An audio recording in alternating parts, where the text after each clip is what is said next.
Of coupling between two circuits, coefficient of coupling between two circuits हा part आपल्याला पाहायचा आहे. इथं फर्स्ट सर्किट आहे, सेकंड सर्किट आहे, प्रायमरी सर्किट, सेकंड सर्किट दोन्ही काय केलं आहे, कपलिंग केलं आहे. इथं ठिकाणी पहिल्यामध्ये करंट चेंज केल्यानंतर इथं मॅग्नेटिक फील्ड बदलणार, मॅग्नेटिक फील्ड बदलल्यानंतर मॅग्नेटिक फ्लक्स बदलणार, मॅग्नेटिक फ्लक्स बदलल्यानंतर इथं मॅग्नेटिक फ्लक्स बदलणार, EMF इंड्यूस होणार. म्हणजे पहिल्यामध्ये मॅग्नेटिक फ्लक्स बदलल्यानंतर दुसऱ्यामध्ये मॅग्नेटिक फ्लक्स चेंज होणार आहे. इथं किती प्रमाणामध्ये इथलं मॅग्नेटिक फ्लक्स किती प्रमाणामध्ये प्रोड्यूस होणार आहे ही सांगणारी क्वांटिटी म्हणजेच काय, कोएफिशिएंट ऑफ कपलिंग म्हणजेच काय, fraction of the magnetic flux. Fraction of the magnetic flux produced by the current in one coil that links with the other coil is called as coefficient of coupling K. Is called as coefficient of coupling. The fraction of magnetic flux produced by the current in one coil that links with the other coil is called as coefficient of coupling K. त्याला आपण काय म्हणतो, coupling के असं म्हणतो. आता ज्याचा के जास्त असतो त्याचा या ठिकाणी म्युच्युअल इंडक्टन्स सुद्धा कसा असतो, जास्त असतो. ज्याचा के जास्त असतो त्याचा म्युच्युअल इंडक्टन्स सुद्धा जास्त असतो. आणि ज्याचा या ठिकाणी म्युच्युअल इंडक्टन्स जास्त असतो त्याचं इंड्यूस्ड EMF इथल्या या ठिकाणी कसं असणार आहे, जास्त असणार आहे. ते सांगितलं. M is directly proportional. M म्हणजे काय, mutual inductance. M is directly proportional to induced EMF in secondary due to first. Induced EMF in secondary, induced EMF in secondary due to first. ठीक आहे.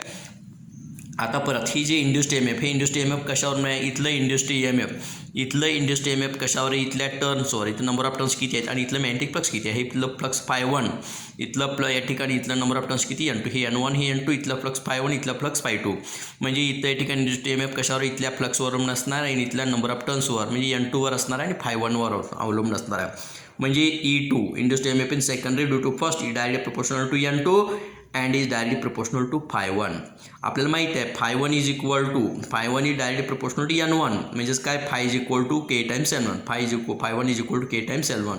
म्हणजे त्या ठिकाणी ∅1 ची किंमत काय करा, K टाइम्स N1 ठेवा.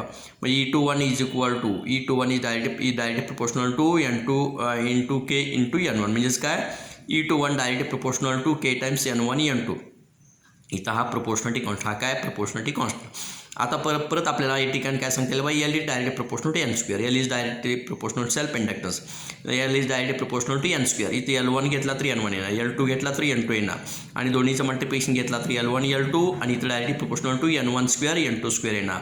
याचं या ठिकाणी स्क्वेअर रूट घ्या, square root of L1 L2 येणार आणि इथं काय, स्क्वेअर कॅन्सल होणार म्हणजे N1 N2 येणार.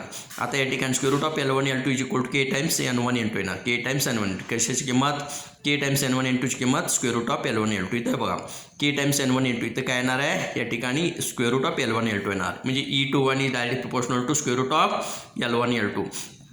आता बघा M is directly proportional to E21.